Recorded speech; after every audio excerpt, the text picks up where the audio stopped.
तो जम्मू के सारे पत्रकार, सारे मीडियागण, सारे यूट्यूबर्स, सारे पॉडकास्टर्स, सारे कंटेंट क्रिएटर्स, आप सबका बहुत बहुत स्वागत है। मैं पूरी द कश्मीर फाइल्स की पूरी टीम, इससे जुड़े इसके सारे फैंस, इसके समर्थक, उन सबके बिहाफ पे आपसे बात कर रहा हूँ। द कश्मीर फाइल्स ये फिल्म 2018 में बननी शुरू हुई थी और अब 2022 में ये रिलीज़ हो रही है। इसमें 4 साल की कड़ी मेहनत का रिसर्च है। कड़ी मेहनत जब लोग कहते हैं तो वो कड़ी मेहनत से मतलब होता है शूटिंग कैसे की, कैसे फिल्म बनी, लेकिन इसमें शूटिंग तो सबसे आखिर में हुई और वो इसका सबसे छोटा हिस्सा है। अगर मैं बोलूँ तो शूटिंग तो शायद 10% हिस्सा है इसका। पूरी फिल्म की जो यात्रा है ये बड़ी अजीबोगरीब है और बिल्कुल अलग है। चूंकि सिर्फ ये फिल्म है, आप थिएटर में देखने वाले हैं, इसलिए इसको सिर्फ फिल्म समझ लेना कि ये बॉलीवुड की एक और फिल्म आई है, वो बिल्कुल बहुत बड़ी गलती है। ये एक ऐसी दास्तान, एक ऐसी कहानी, आज़ाद भारत का एक ऐसा कलंक जिसके सत्य को आज तक किसी ने भी फिल्मी पर्दे पे लाने का प्रयत्न भी नहीं किया। अब सवाल ये उठता है कि हमने ये प्रयत्न क्यों किया। ऐसा नहीं है कि मैं पैदा हुआ था, मैंने सोचा था, मेरा सपना है एक दिन मैं कश्मीर पे फिल्म बनाऊंगा, लेकिन जब पल्लवी जी और हम लोगों ने तय किया कि हम अपने प्रोडक्शन में उस तरह की कहानियां बनाएंगे जिनको जनरली और कोई बनाता नहीं है, और भारत की कहानियां जो कॉम्प्लेक्स कहानियां जिन्हें बनाने से लोग डरते हैं, जिनके लिए पैसे नहीं मिलते या जिनको रिलीज़ करने में समस्या जाती है, उसका कारण ये था कि सब लोग डर के मारे बहुत सारी ऐसी कहानियां हैं जो बताते नहीं हैं। आपके जम्मू के ही इतने सारे इश्यूज हैं। डोगरा कम्युनिटी के ऊपर आपने आज तक कोई फिल्म देखी है? जब शौर्य की बात चलती है तो आप देखेंगे जनरली हम लोग सिर्फ राजस्थान के बाहर ही नहीं निकलते, पर डोगरा कम्युनिटी का जो सेक्रीफाइस है, उनका जो एक योगदान है, जो उनकी कुर्बानी है, और वो छोड़ी। और आज के वक्त में भी जब जम्मू और कश्मीर की बात होती है तो बंबई में सब लोग ये पूछते हैं कि जम्मू में अभी जा रहे हो, बर्फ़ बहुत होगी। लोगों को ये तक नहीं पता है कि जम्मू में बर्फ़ नहीं गिरती है, कश्मीर में गिरती है। और उसका कारण ये है कि हमारी फिल्मों और मीडिया ने हमेशा ऐसा कुछ एक जनरलाइजेशन किया है। तो उसको तोड़ने के लिए कश्मीर में 1990 में जो जेनोसाइड हुआ था, जिसको नरसंहार बोलते हैं, ये फिल्म उसका सत्य है, जो कि पूरे विश्व में जितने भी उस नरसंहार के पीड़ित लोग फैले हुए हैं, उन सब लोगों के इंटरव्यूज़ वीडियो पे रिकॉर्ड करके, जम्मू शहर में जो पुराने डिविजनल कमिश्नर्स हैं या जो पुलिस के चीफ हुआ करते थे या पुलिस में उस वक्त थे, कल आए भी थे कुछ लोग, स्क्रीनिंग में आपने देखा होगा, उन सब लोगों के लंबे लंबे इंटरव्यू करके, जिसमें कल आपने डीसीपी साहब आए थे, डीजीपी आए थे, उनसे बकाया साहब, जगमोहन साहब, ऐसा कोई नहीं है इधर इस पक्ष का भी उस पक्ष का भी। तो कश्मीरी पंडित कम्युनिटी जो है पीड़ित, उनके, गवर्नमेंट ऑफिसर्स के, हिस्टोरियंस के, जो लोग इस सब्जेक्ट के एक्सपर्ट्स हैं उनके, उसके अलावा कश्मीर वैली में जो आज के कश्मीरी मुस्लिम यंग लड़के लड़कियां हैं, उन सबके यूथ के, उन सबसे लंबे लंबे वीडियो साक्षात्कार करने के बाद इस फिल्म में जो असली सच था उसको एक तार में पिरोया गया है। ये वो फिल्म है। उसके बाद ये फिल्म जब रिलीज़ करने की बात आई, कोविड का भी वक्त चल रहा था, तो इसको अमेरिका में 2019 में जब 370 हटाया गया था, तो उस वक्त अमेरिका में एक फ्री कश्मीर की कैंपेन चली थी और उसकी वहाँ पे बड़ी बड़ी होर्डिंग लगी थी। तब हमने तय किया कि इस फिल्म को अमेरिका में दिखाना ज़रूरी है, और उसका नतीजा ये हुआ कि इस फिल्म को देखने के बाद पहली बार सिनेमा के इतिहास में कैपिटल हिल, जो वहाँ की पार्लियामेंट जैसी है, जो वर्ल्ड की सबसे पावरफुल जगह है डेमोक्रेसी की, वहाँ पे इस फिल्म के लिए, मेरे और पल्लवी जी के लिए कांग्रेशनल रिसेप्शन रखा गया, जिसमें वहाँ के कांग्रेसमैन सेनेटर्स को बोलना पड़ा कि ये एक दुनिया की सबसे बड़ी ह्यूमन ट्रेजेडी है और ये एक एक्सोडस नहीं बल्कि एक जेनोसाइड है। ये जो चेंज ऑफ जार्गन है ये एक फिल्म ने करके दिखाया। और लास्ट में मैं आपको एक बात बताना चाहता हूं कि अमेरिका में हमेशा कश्मीर का पूरा नक्शा नहीं दिखाया जाता है।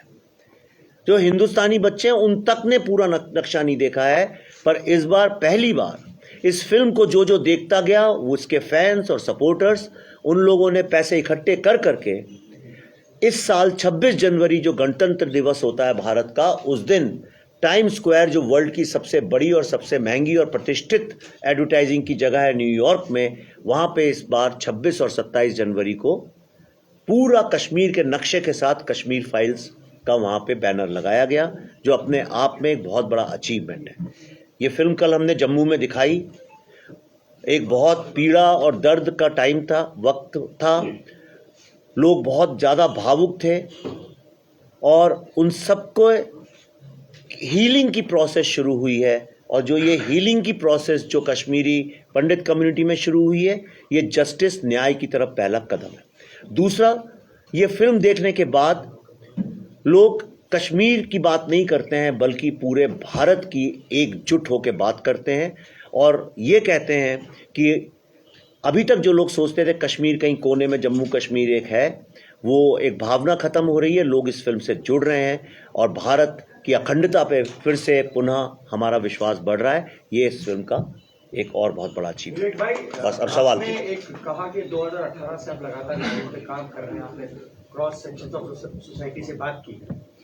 आपको क्या लग रहा है, 1990 से हम देख रहे हैं कि कश्मीरी पंडित की वापस रिहेबिलिटेशन की बातें की जा रही हैं, मौजूदा सरकार, पहली सरकार, कहाँ अड़ंगा कहाँ है? क्यों नहीं उस समस्या को सुलझाया जा रहा है जो करीब पिछले 20-25 सालों से है और अभी भी आपने इसको कहा एक्सोडस है, क्यों नहीं उसको संभाला? क्या पॉलिटिकल विल नहीं है या लोग करना नहीं चाहते? देखिए, पॉलिटिकल विल क्या होती है? पॉलिटिकल विल जो है वो वोट बैंक की विल होती है। आप महाराष्ट्र में देखिए या यूपी में देखिए या राजस्थान में देखिए, कोई गुर्जर लोगों ने हड़ताल कर दी, सड़क पे बैठ गए, सब हो गए, तो उनके लिए रिजर्वेशन हो जाएगा। वहाँ पे महाराष्ट्र में जैसे मराठा कम्युनिटी है, रिजर्वेशन हो जाएगा। फार्मर सड़क पे बैठ गए 1 साल तक, तो वो जो फार्म के बिल्स जिससे कि एक्चुअली किसान का फ़ायदा होने वाला था, उनको भी वापस लेना पड़ा। मेरा मानना ये है कि डेमोक्रेसी में सरकारें कभी भी सिस्टम को नहीं चलाती हैं, वोट बैंक्स चलाते हैं। चूंकि आपकी यहाँ की डोगरा कम्युनिटी हो गई, कश्मीरी पंडित कम्युनिटी हो गई, इन लोगों का वोट बैंक की कोई चिंता करता नहीं, क्योंकि ये बहुत बड़े वोट बैंक हैं नहीं। लेकिन अब जैसे ये फिल्म है, ये फिल्म एक आवाज़ बनती है। जब ये आवाज़ बनती है तो सरकार भी उसको सुनती है। और अब मैंने तो फिल्म बना दी, अब इससे ज़्यादा मैं क्या कर सकता हूँ? लेकिन जब लोग इसको देखने के बाद वो इसके ऊपर आवाज़ उठाएंगे, लोग बात करेंगे, चर्चा होगी, तब सरकारें नोट करती हैं, हाँ भाई यहाँ पे अगर कुछ गड़बड़ किया तो वोट जाएगा। जब ये डर पैदा होने लगता है कि अगर ये नहीं हुआ और वोट जाएगा, तब बड़ी से बड़ी सरकारें, ताकतवर से ताकतवर सरकारें घुटने टेकते। कुछ लोगों को इस फिल्म से एतराज भी है और कुछ कोर्ट अदालत के भी दरवाजे खटखटाए गए। जी हाँ, हमारे पास कई PIL अभी हुई हैं, कई सारी कम्युनिटीज़ हैं जो ये बात कर रही हैं।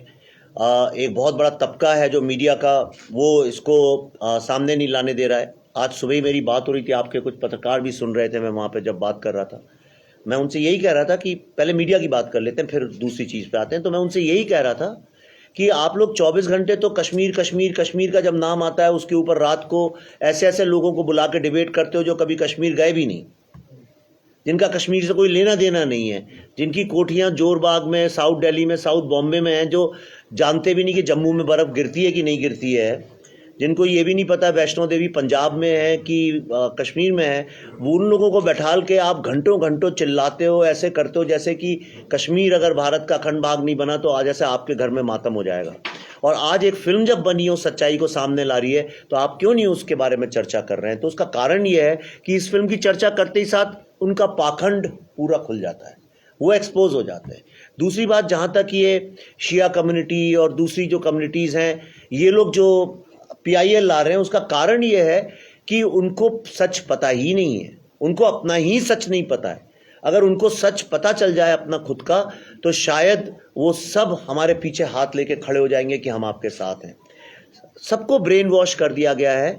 तो इस कारण ये PIL आ रही हैं। लेकिन जब हम इस यात्रा में उतरे थे, हम और पल्लवी जी, तो हम ये सोच के उतरे थे कि इसमें जो भी मुसीबतें आएंगी हम उसके सामने उस चुनौती से लड़ेंगे, और अभी भी लड़ ही रहे हैं। आप देख रहे हैं, आपके सामने बैठे हैं अकेले, हमारे साथ कोई तंत्र और कोई ऐसा कोई वो नहीं है। आपने और भी बॉलीवुड के लोगों के इंटरव्यूज़ किए होंगे। तो हम खुद एक मिशन को लेके ये लड़ाई लड़ रहे हैं। विवेक जी, मेरा सवाल ये है कि इंतजार हुसैन है, उन्होंने PIL, अब मुझसे मैं इतना बोल रहा हूँ, अब बचा क्या बोलने के लिए, बेचारे। इंतजार हुसैन है जो जिन्होंने PIL डाली है, उन्होंने स्पेसिफिक यूट्यूब में जो आपका ट्रेलर आया उस पर लिखा, कुछ वर्ड्स लिखे हुए हैं, खासकर जो स्टार्टिंग में वर्ड्स हैं, मुसलमान जागो काफिरों भागो, इस तरह के वर्ड्स को लेकर उन्होंने सीधा PIL किया और उसमें ये कहा है कि ये कम्युनल वायलेंस क्रिएट कर सकता है।